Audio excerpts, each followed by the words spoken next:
ہمیں بچوں کو شریر بننے سے، بدمعاش بننے سے، لچے بننے سے ہمیں بچانا ہے، اپنے گھر کے بچوں کو، اپنے اسکول کے بچوں کو۔ وہ ایک لمبا سا فارمولا ہے کہ کیسے کیا جائے، لیکن میں بنیادی طور پر پیرنٹس کو بتاؤں گا کہ 4 وجوہات ہیں جس کی وجہ میں بچے ایسے ہوتے ہیں۔ ان میں سے ایک یہ ہے کہ جب بچہ پیدا ہوتا ہے اور ماں باپ اس کی طرف توجہ نہیں دیتے، اس کی طرف منفی رجحان رکھتے ہیں، اسے پسند نہیں کرتے، کسی وجہ سے بھی پسند نہیں کرتے ہوں، تو اس کی طرف نیگیٹو ایٹیٹیوڈ ہونے کے نتیجے میں وہ بچے آگے چل کر بدمعاش اور شریر بنتے ہیں، بلیز بنتے ہیں، جنہیں بچپن میں ماں باپ کا پیار نہیں ملا، جنہیں بچپن میں ماں باپ کا ریکگنیشن نہیں ملا، جنہیں بچپن میں ماں باپ نے لو نہیں دیا، ان کے ساتھ تفریح نہیں کی، ان کے ساتھ دل لگی نہیں کی، کھیل کود نہیں کیا، ان بچوں کے اندر یہ مزاج پروان چڑھتا ہے۔ دوسری وجہ یہ ہے کہ بعض والدین ہوتے ہیں جو کوتاہ نظری سے کام لیتے ہیں، پرمیسیو ہوتے ہیں، بچوں کی غلطیوں بدمعاشیوں کو سمجھتے ہیں کہ بچہ ہے، جب بڑا ہو جائے گا تو سنبھل جائے گا اور سمجھ جائے گا، لیکن یہ نہیں سمجھتے کہ بچپن میں جو عادتیں پیدا ہوتی ہیں وہ مستحکم ہوتی چلی جاتی ہیں اور بڑا ہونے کے بعد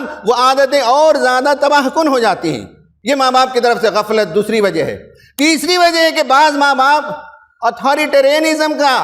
رویہ اختیار کرتے ہیں، تحکمانہ رویہ اختیار کرتے ہیں، شدید رویہ اختیار کرتے ہیں، بچوں کو ہمیشہ ڈانٹنا اور ڈپٹنا اور گالم گلوچ کرنا، ان کی عزت نفس کو مجروح کرنا، انہیں لیٹ ڈاؤن کرنا، انہیں ایموشنلی ہرٹ کرنا۔ یہ جب بچوں کے ساتھ ماں باپ سخت رویہ اختیار کرتے ہیں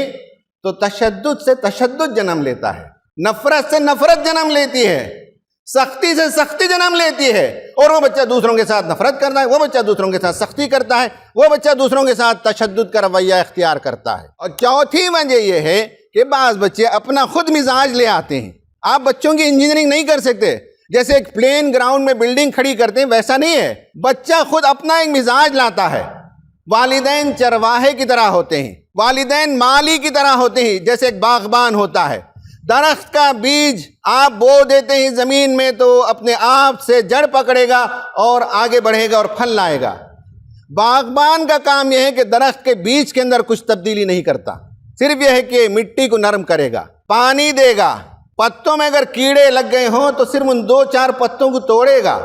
اس کی نگہداشت کرے گا، یہاں تک کہ وہ بیج ایک تناور درخت بن جائے اور پھل دینے کے لائق ہو جائے۔ ایسے ہی بچوں کا معاملہ ہے کہ بچے اپنا مزاج میں اگر کچھ خرابی لے کر بھی آئیں تو ہماری ذمہ داری بنتی ہے مالی کی حیثیت سے کہ ہم ان کی نگہداشت کریں، ان کی پرداخت کریں، انہیں نرمی اور محبت سے اور پیار سے سمجھائیں اور اس کے ذریعے سے ان کی اصلاح کریں۔ انہیں بتانے کی ضرورت ہے کہ ہمیں قرآن نے بتایا ہے کہ اے مسلمانوں،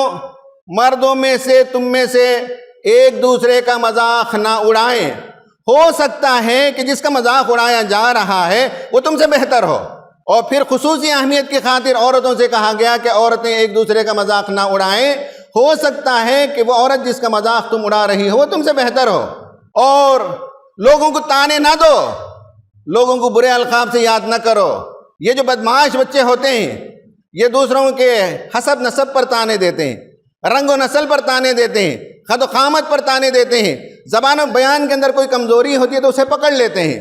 تانے دینا یہ وہ ساری چیزیں جو بچوں کو بتانے کی ہیں کہ رنگ و نسل سے انسان بڑا نہیں ہوتا، خد و قامت سے انسان بڑا نہیں ہوتا، گورے اور کالے سے انسان میں بڑے اور چھوٹے ہونے کا احساس نہیں ہوتا۔ تم مالدار گھرانے میں پیدا ہو گئے کہ دوسرا بچہ غریب ہے تو اس سے بڑائی نہیں ہوتی ہے، بڑائی تو یہ ہے کہ جو بچہ جس کا تم مذاق اڑاتے ہو تم سے زیادہ سنجیدہ ہے، تم سے زیادہ اچھا پڑھتا ہے، تم سے زیادہ ذہین ہے۔ اور جن لوگوں نے اس پر اسٹڈی کیا وہ بتاتے ہیں کہ جو بچے بلی ہوتے ہیں، بدمعاش ہوتے ہیں، ان کو پرابلم یہ ہوتا ہے کہ دوسرے بچوں کو عزت ملتی ہے، دوسرے بچوں کو کلاس میں اپریسیشن ملتا ہے، ان کے ڈرائنگ پر، ان کے پینٹنگ پر، ان کے ترانوں پر، ان کی تقریروں پر، ان کے آرٹ پر، ان کی چیزوں پر انہیں گویا کہ تحسین ہوتی ہے، ان کی عزت افزائی ہوتی ہے، اس بچے کی نہیں ہوتی، تو اسے حسد ہونے لگتا ہے۔ تو بتانے کی ضرورت ہے کہ جس کا تم مذاق اڑاتے ہو سکتا ہے کہ تم سے بہتر ہو۔ اور تانے نہ دو، رنگ کی وجہ سے، ذات کی وجہ سے، قد و قامت کی وجہ سے کسی کو تانے نہ دو، اور برے القاب سے یاد نہ کرو۔ ہمیں یہ بتانے کی ضرورت ہے بچوں کو۔ اور حدیث میں آیا ہے، نبی کریم صلی اللہ علیہ وسلم نے فرمایا لَيْسَ الْمُؤْمِنُ بِالطَّعَانِ، مومن دوسروں کو کبھی تانا نہیں دیتا، کبھی کسی کا تمسخر نہیں کرتا، اور کہا کہ وَلَا اللَّعَانِ، وہ لعنت کرنے والا نہیں ہوتا، وہ فحش کام کرنے والا نہیں ہوتا، اور وہ بد زبانی کرنے والا نہیں ہوتا۔ بدمعاشی میں فزیکلی بھی ہرٹ کیا جاتا ہے، وربلی بھی ہرٹ کیا جاتا ہے، اور کبھی فزیکل اور وربل نہیں، صرف اشارے سے بھی دوسروں کو تکلیف دی جاتی ہے۔ ایک اشارہ کرنا کافی ہوتا ہے یہ فاسقانہ رویہ ہے، یہ کافرانہ رویہ ہے۔ ماں باپ کو چاہیے، اساتذہ کو چاہیے، بڑوں کو چاہیے کہ اپنے گھر کے بچے، اپنے خاندان کے بچے اور اپنے اسکول کے بچوں کو بچپن سے یہ تعلیم دیں کہ وہ دنیا کے لیے رحمت بنے، دوسروں کے لیے زحمت نہ بنے۔